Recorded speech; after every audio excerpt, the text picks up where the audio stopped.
Chapter 30. Denouement. It took 24 hours to get to New York, but because I crossed the international date line going west, I got there a few hours after I left Kathmandu. I grabbed a cab and nervously fidgeted as the driver fought the heavy traffic in the city, hoping that I wouldn't be too late. When he pulled up in front of our building, I gave him a fistful of cash without even counting it, and I took the elevator to the loft. I heard the party before I saw it. Rolf knew how to throw a party. Mom and I were a little weak in that area. There were no less than 75 people in the loft, parents and their kids, teachers from GSS, neighbors, people from Mom's bookstore, lawyers from Rolf's office. Last year, for the entertainment, Rolf had hired a group of performing dogs. The year before that, he'd brought a reptile woman, Helen the herpetologist, the twins' favorite, with bags of snakes, turtles, and lizards. It turned out I was the entertainment this year. At least that's what it looked like when I walked through the door. "I told you we'd be here. I did too." The two P's dropped their presents and threw their little arms around my thighs. Mom was next, and then Rolf. I told myself I wasn't going to cry, but that idea went right out the window as soon as I saw them. And as we hugged, everyone sang happy birthday. When everyone was settled down a little, Mom pulled me into the kitchen and asked me how I was. I told her I was tired and sore. "You've lost weight." "I guess." She looked at me for a moment, then gave me another hug. "I'm glad you're back." "Me too." "So you didn't make it to the summit?" "How'd you know?"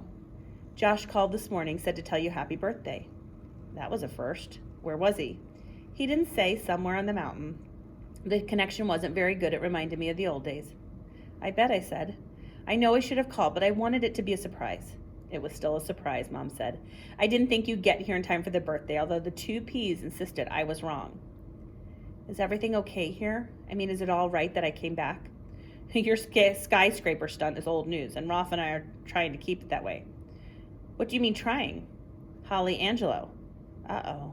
She's been hanging around a lot." "I'm sorry."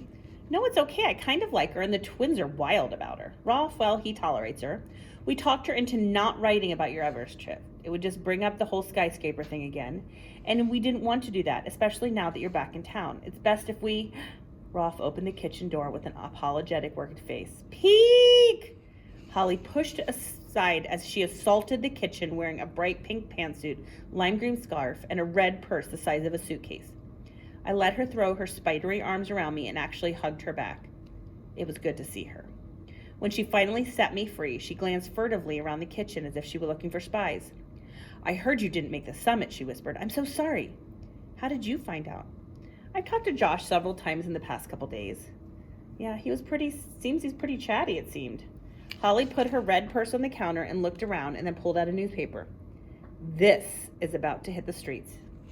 Youngest Person Summits Everest by Holly Angelo." It was a full-page spread with several photos taken from video I had shot.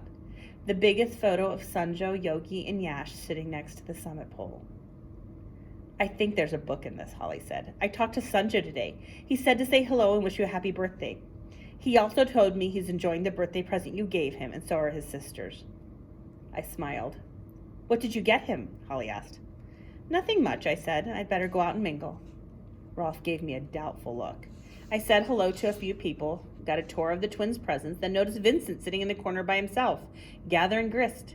I was surprised to see him. We always invited him to the parties, but he rarely showed up. "Thanks for coming," I said. "I was just about ready to leave when you walked through the door. You've had an interesting few weeks." "You read the Moleskin." "Yes, and it was well written. Unfortunately, there isn't a beginning and a partial middle of the story. Even though you managed to fill the Moleskin, I'm afraid the assignment is incomplete. The story lacks a climax, an end, and a denouement, so I cannot..." "There's a second Moleskin," I said.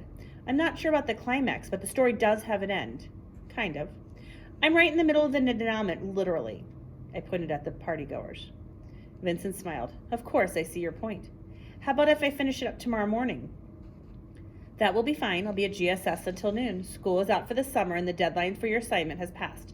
But under the circumstances, I think we can make an exception." He stood up. "And again, it's a well-crafted story. You left me hanging. I'm desperate to find out what happened."